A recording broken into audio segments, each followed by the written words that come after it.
walakum fiha ma tastahi anfusukum walakum fiha ma tad'un nuzulan min ghafurur rahim. Wa man ahsanu qawlan mimman da'a ila Allah wa amila shalihan wa qala innani minal muslimin. Wa qala Rasulullah sallallahu alaihi wasallam la yastaqimu imanu abdi hatta yastaqimu qalbu wa la yastaqimu qalbu hatta yastaqimu lisan. Sadaqallahul adzim wa sadaqa rasulul karim wa nahnu ala dzalika minasy syahidin wasyakirin. Alhamdulillahi rabbil alamin. Jadi hadirin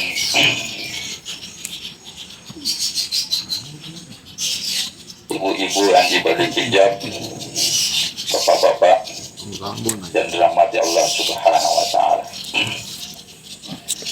Jadi semua manusia menginginkan yang namanya kebahagiaan, kesenangan, ya. Semua manusia menginginkan yang namanya kesuksesan. Maka orang-orang mencari kebahagiaan, kesenangan dengan keahliannya masing-masing. Ada mencari kebahagiaan dengan cara bertani, berkebun, berdagang, ya, berkantor, semua menginginkan kebahagiaan. Bahwasanya kalau dia berdagang, dia berpikir kalau saya mendapatkan uang hari-hari, maka saya akan mendapatkan kebahagiaan. Ya. Berkebun, kalau saya panen, maka saya dapatkan uang yang banyak. Maka pikirnya dia akan mendapatkan kebahagiaan. Begitu pula juga yang berkantor, setiap bulan saya dapat gaji, maka saya akan mendapatkan kebahagiaan. Maka hadirin rahmati Allah Subhanahu wa Ta'ala. Jadi semua ini yang mencari kebahagiaan dengan cara bertani, berkebun, berdagang, berkantor. Kalau tidak ada agama di dalamnya, maka mustahil dia akan mendapatkan kebahagiaan. Mustahil.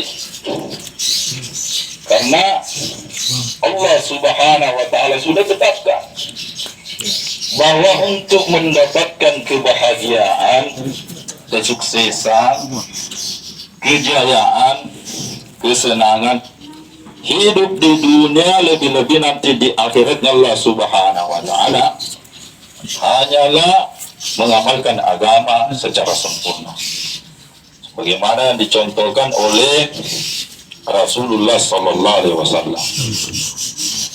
Maka ulama sampaikan, sejauh mana ya orang mengamalkan, mentaati perintah-perintah Allah Subhanahu wa Ta'ala, menjauhi segala ya larangannya, menghidupkan sunnah-sunnah Rasulullah Sallallahu Alaihi Wasallam dalam kehidupannya, maka sejauh itu pula dia akan mendapatkan kebahagiaan, kesuksesan, kejayaan hidup di dunia, lebih-lebih nanti di akhiratnya Allah Subhanahu wa Ta'ala. Namun sebaliknya, sejauh mana dia meninggalkan agamanya, tidak mentaati perintah-perintah Allah Subhanahu wa Ta'ala, tidak menghidupkan sunnah Rasulullah Sallallahu Alaihi Wasallam dalam kehidupannya, maka sejauh itu pula dia akan mendapatkan kegelisahan, keresahan, kesusahan hidup di dunia, lebih-lebih nanti di akhiratnya Allah Subhanahu wa Ta'ala. Maka untuk itulah hadiran rahmati Allah Subhanahu wa Ta'ala, Jadi kita bersyukur kepada Allah Subhanahu wa taala. Ya, diberikan hidayah oleh Allah Subhanahu wa taala, dipilih dengan kerja usaha yang besar ini. Usaha para nabi, usaha para anbiya. Maka inilah usaha yang sangat dicintai oleh Allah Subhanahu wa taala. Sangat dimuliakan oleh Allah Subhanahu wa taala. Sehingga orang yang membawa usaha ini ya mengambil tanggung jawab dengan keikhlasan, maka Allah Subhanahu wa taala tinggikan derajatnya. Tinggikan derajatnya. Allah Subhanahu wa taala berfirman, "Alladzina amanu wa hajaru wa jahadu fi sabilillah bi amwalihim wa anfusihim a'zamu darajatan indallah wa ulaika humul faizun." Orang yang beriman, berhijrah serta keluar di jalan Allah, membawa agama Allah Subhanahu wa taala, membawa kalimat la ilaha illallah, dengan hartanya, dengan dirinya adalah lebih tinggi derajatnya di sisi Allah Subhanahu wa taala. Wa ulaika humul faizun. Dan itulah orang-orang yang akan mendapatkan kemenangan. Kemenangan apa? Kemenangan yang agung, kemenangan yang besar. Maka itulah hadiran rahmati Allah Subhanahu wa taala. Jadi ini perkara yang besar. Maka pahalanya juga yang besar. Hadiran rahmati Allah Subhanahu wa taala. Ada sahabat membanding-bandingkan pahala untuk keluar di jalan Allah.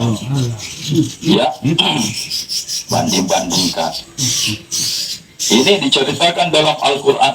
Sahabat ini ditaskil keluar di jalan Allah, dan dia tidak mau keluar karena dia mau mengurus Masjidil Haram dan memberi minuman kepada orang-orang yang mengerjakan haji.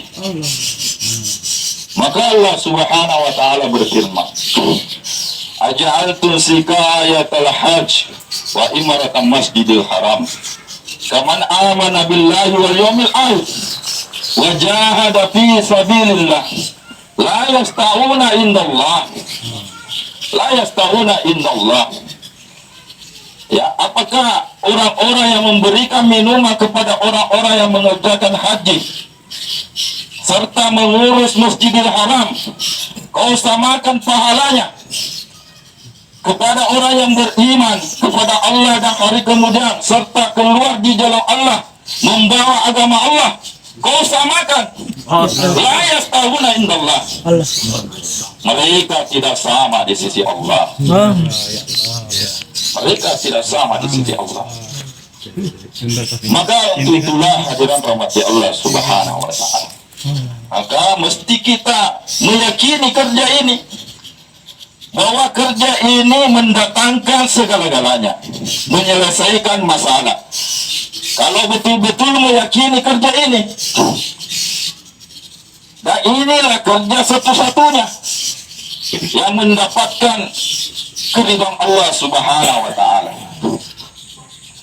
Maka ketika Abu Bakar pertama-tama masuk Islam, dia pertama-tama masuk Islam, maka Abu Bakar bertanya kepada Rasulullah sallallahu alaihi wasallam, "Ya Rasulullah, hari ini saya sudah masuk Islam, maka apa saya buat? Apa saya buat?" Maka Allah Subhanahu wa taala berfirman, sampaikan kepada Rasulullah, "Qul hasihi sabili ad'u ila Allah. Qul hasihi sabili ad'u ila Allah. Ala basyiratin ana wa man ittaba'ani." Qul hasihi sabili. Katakanlah Muhammad, inilah jalan agamaku. Sabili, jalan satu-satunya. Jadi ulama sampaikan, Kalau satu-satunya itu jalan satu-satunya, tidak ada jalan yang lain. Tidak ada jalan yang lain. Inilah jalan satu-satunya. Ya. Ala basyiratin, dengan hujjah yang nyata. Ana wa manittaba'ani. Aku dan orang-orang yang mengikutiku mengajak kamu kepada Allah Subhanahu wa taala. Wa subhanallahi wa ma ana minal musyrikin. Maha suci Allah, aku tidak termasuk orang-orang yang musyrik. Maka syarat untuk mengeluarkan keyakinan-keyakinan makhluk dalam hati kita yang senantiasa hari-hari bersamaan dalam hati kita, syaratnya untuk mengeluarkan keyakinan ini mesti kita membawa agama Allah Subhanahu wa taala. Wa subhanallahi wa ma ana minal musyrikin. Aku tidak termasuk orang-orang yang musyrik. Maka hadirin rahmati Allah Subhanahu wa taala, maka kita bersyukur kepada Allah Subhanahu wa taala dipilih dengan kerja usaha yang besar ini, usaha para anbiya. Maka hadirin rahmati Allah Subhanahu wa taala, jadi apa namanya bersyukur? Apa namanya bersyukur? Jadi bersyukur itu, ya, semua nikmat yang diberikan oleh Allah Subhanahu wa taala kita mentaati, membawa dekat kepada Allah Subhanahu wa taala. Begitu pula ini kerja yang besar ini, kita sudah dipilih oleh Allah Subhanahu wa taala. Jadi kita bersyukur. Apa namanya bersyukur? Kita mentaati arah-arah masyarakat kita. Apa arah-arah masyarakat kita? Ya, mastura 3 hari per 3 bulan. 40 hari, 15 hari per 1 tahun. 40 hari per 3 tahun. Maka apabila ada abad, ya, 3 hari tidak membayar nisab, maka pertanyakan diri kita, apakah kita termasuk golongan ini atau tidak? Nah, ini namanya bersyukur. Kalau tidak mematuhi arahan-arahan masyarakat kita, maka bukan namanya bersyukur, bukan. Sebagaimana diberikan kita, ya, mata pikiran oleh Allah Subhanahu wa taala, bagaimana kita bersyukur?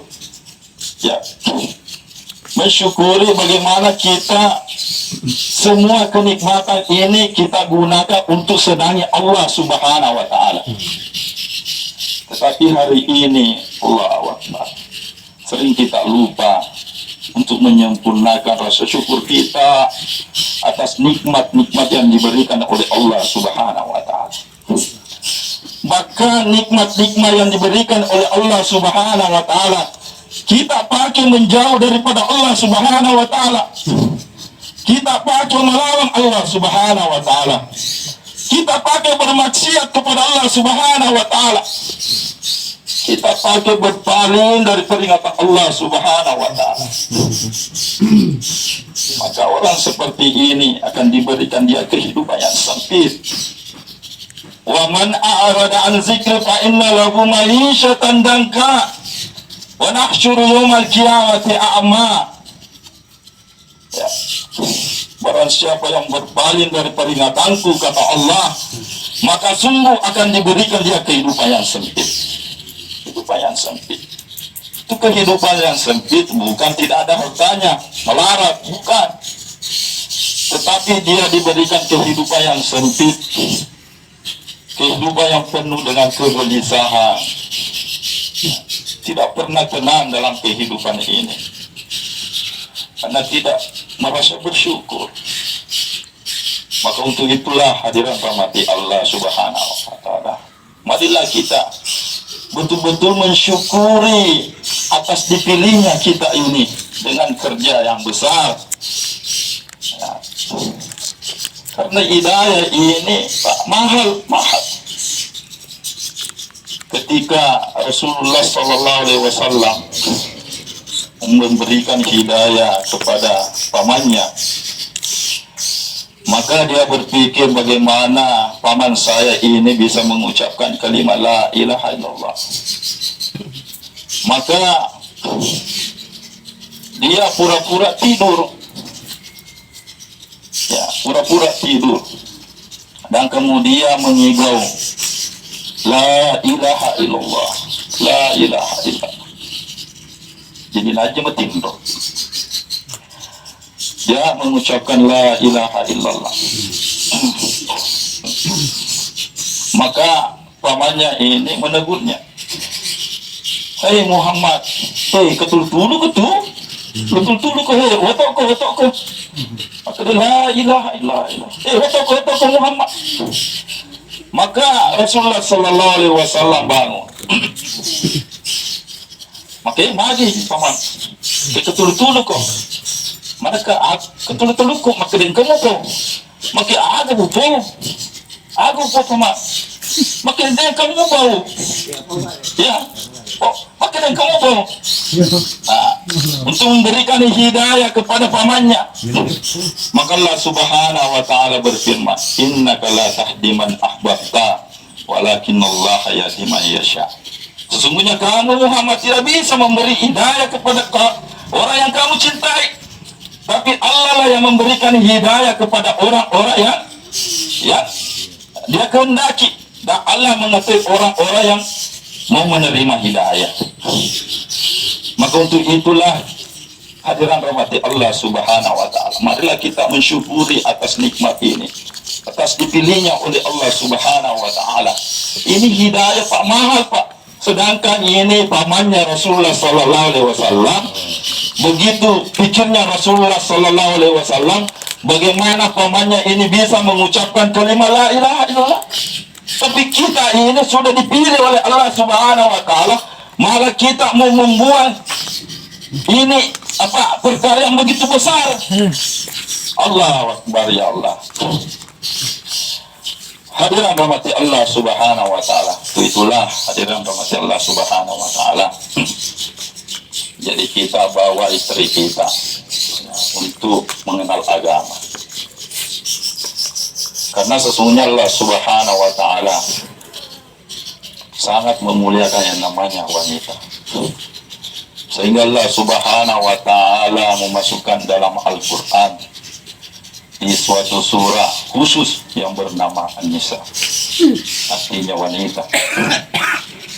Maka untuk itulah Rasulullah sallallahu alaihi wasallam telah menunjukkan bahwa surga itu di bawah telapak kaki ya para wanita atau ibu. Kenapa? Karena wanita ini adalah ibu para nabi. Semua nabi-nabi dilahirkan oleh seorang wanita kecuali Nabi Adam alaihissalam. Maka untuk itulah hadiran rahmati Allah subhanahu wa ta'ala, Allah subhanahu wa ta'ala sangat memuliakan wanita. Karena orang yang pertama yang memeluk Islam dan menerima dakwah Rasulullah sallallahu alaihi wasallam dan menghabiskan hartanya untuk agama Allah subhanahu wa ta'ala adalah seorang wanita. Siapa itu? Yaitu Siti Khadijah radhiyallahu anha. Ini Siti Khadijah radhiyallahu anha. Ini wanita bangsawan. Hartanya luar biasa. Tetapi habis hartanya untuk memperjuangkan agama Allah subhanahu wa ta'ala. Dan inilah Allah subhanahu wa ta'ala sangat memuliakan namanya wanita. Dan orang yang pertama mati syahid dalam perjuangan Allah subhanahu wa ta'ala adalah seorang wanita. Seorang wanita. Siapa itu? Sumayyah radhiyallahu anha. Maka untuk itulah hadirat rahmati Allah subhanahu wa ta'ala. Jadi kenapa wanita perlu terlibat dalam usaha agama ini dan turut keluar di jalan Allah? Karena para wanita ini mau dijadikan dai-daiyah. Ya, wanita daiyah. agar setiap wanita merasa bertanggung jawab atas tegaknya agama sempurna di tengah-tengah umat dan menjadikan rumahnya sebagai markas dakwah. Maka setiap wanita membuat suasana membicarakan kebesaran Allah Subhanahu wa taala. Membicarakan kebesaran Allah Subhanahu wa taala setiap hari di rumahnya dengan keluarganya, dengan anak-anaknya, atau ada tamu wanita yang datang di rumahnya. Dia senantiasa buat suasana membicarakan kebesaran Allah Subhanahu wa taala. Dan inilah target khusus wanita dikeluarkan di jalan Allah Subhanahu wa taala. Yang kedua, menjadikan wanita abidah. Wanita abidah, ahli ibadah. Maka agar setiap wanita menyibukkan dirinya dengan beribadah kepada Allah Subhanahu wa taala dan menjadikan rumahnya sebagai masjid. Maka hendaknya wanita ini senantiasa menjaga sholatnya 5 waktu. Dalam 5 waktu, setiap waktu di awal waktu. Karena kenapa? Karena wanita ini ada tamunya setiap bulan. Maka jangan dilambat-lambatkan. Ini perhatikan ini wanita.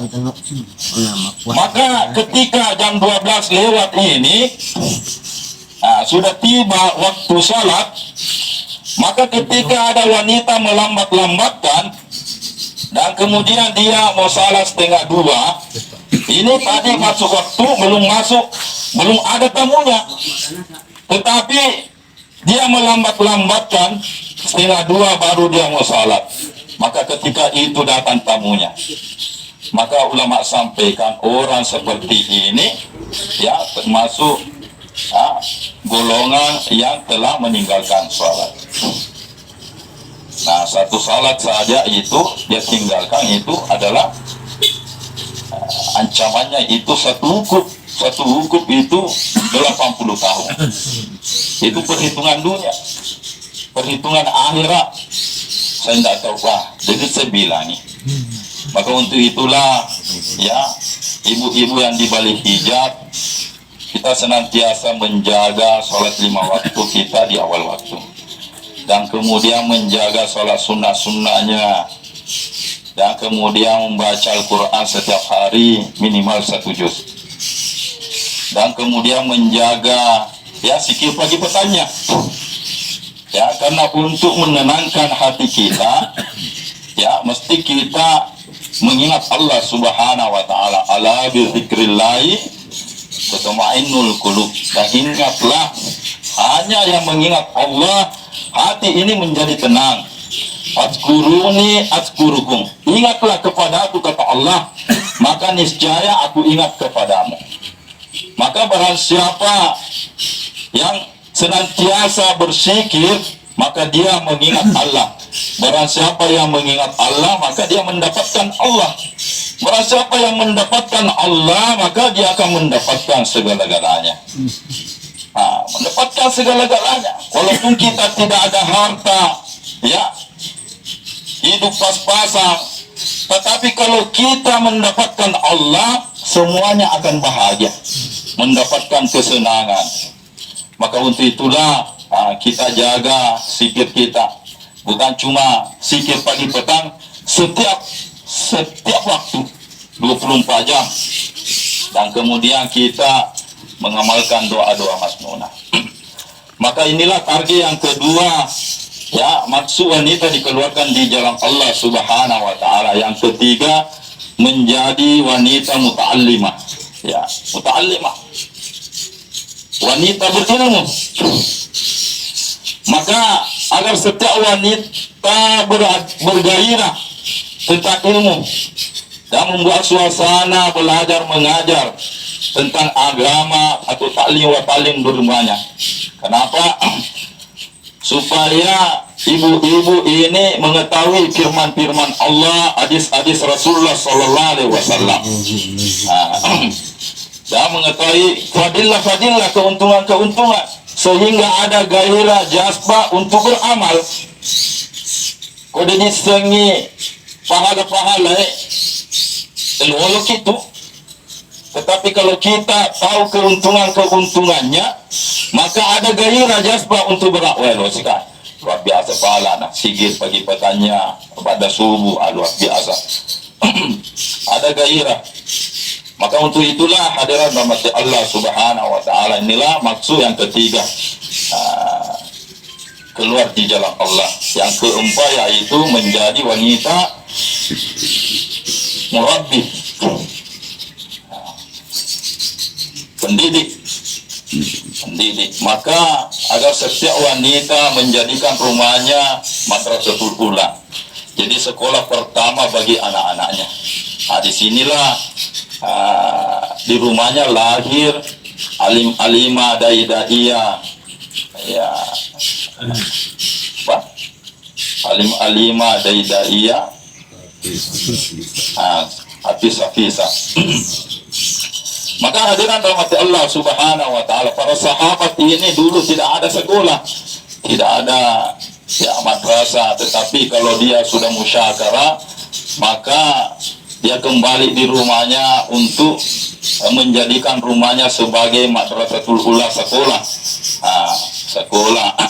Disitulah di rumahnya dia jadikan alim-alimah, dai-daiyah, hafiz-hafizah di rumahnya. Maka untuk itulah kita senantiasa juga menghidupkan di rumah kita, memperhatikan anak-anak kita. Ya, kalau kita tidak memperhatikan anak-anak kita, maka dia jauh daripada agama. Maka untuk itulah hadiran rahmati Allah Subhanahu wa taala, yang kelima menjadi wanita khadimah, pelayan bagi suaminya. Maka dari setiap wanita melayani suaminya dan keluarganya agar tumbuh rasa tawadhu untuk keluarganya. Hari ini banyak perempuan yang durhaka kepada suaminya, melebihi suaranya daripada suaminya. Dia sadari asana durhaka. Nah, ketika ini Fatimah anaknya Rasulullah Sallallahu Alaihi Wasallam mengeluarkan kata-kata kepada suaminya Sayyidina Ali, maka Sayyidina Ali ini tersinggung, masalahnya atinna. Maka Siti Fatimah ini Az-Zahra menyadari kesalahannya, maka dia meminta maaf kepada suaminya. Tetapi wajah Sayyidina Ali masih muram, beda dampungannya kelihatannya. Maka Siti Fatimah ini mengelilingi suaminya 70 kali untuk meminta maaf, meringit-ringit meminta maaf. Maka sampai 70 kali, maka Sayyidina Ali radhiyallahu anhu tersenyum dan memaafkan Siti Fatimah. Maka perkara ini sampai di telinga Rasulullah Sallallahu Alaihi Wasallam. Jadi maka ini Nabi Ta'ala, hei Fatimah, seandainya iro asoi mati kok, sementara lakimu de nadampungat kok, maka jenazahmu deule simpajani. Tanda keremenda sengi urane, suami. Maka kita senantiasa perhatikan suami kita. Hari ini banyak perempuan yang tidak takut durhaka kepada suaminya, malahan ngelupus suarana daripada lakinna. Maka untuk itulah hadiran rahmati Allah Subhanahu wa taala, inilah maksud yang keluar wanita keluar di jalan Allah Subhanahu wa taala. Yang terakhir yaitu menjadi wanita sayyidah, agar setiap wanita menyederhanakan keperluan hidupnya, merasa cukup apa adanya, dan kemudian mengutamakan maksudnya engka taka asa di Pak Dolero taka sagama. Ya. Maka untuk itulah hadiran rahmati Allah Subhanahu wa taala. Inilah target khusus wanita dikeluarkan di jalan Allah Subhanahu wa taala. Maka untuk itulah hadiran rahmati Allah Subhanahu wa taala. Jadi Rasulullah sallallahu alaihi wasallam ini risau utamanya bagi wanita. Karena apa? Karena kebanyakan wanita ini penghuni neraka. Maka apabila wanita ini tidak ada kerja agama, maka dia menambah kesedihan Rasulullah sallallahu alaihi wasallam. Maka untuk itulah apabila wanita ini ada kerja agama, maka dia menyenangkan Rasulullah sallallahu alaihi wasallam. Maka untuk itulah hadiran rahmati Allah Subhanahu wa taala, kita persiapkan diri kita karena tanggal bulan September ini ada pembentukan istimewa pengeluaran untuk mendapatkan iman yang betul, ya, amal yang betul.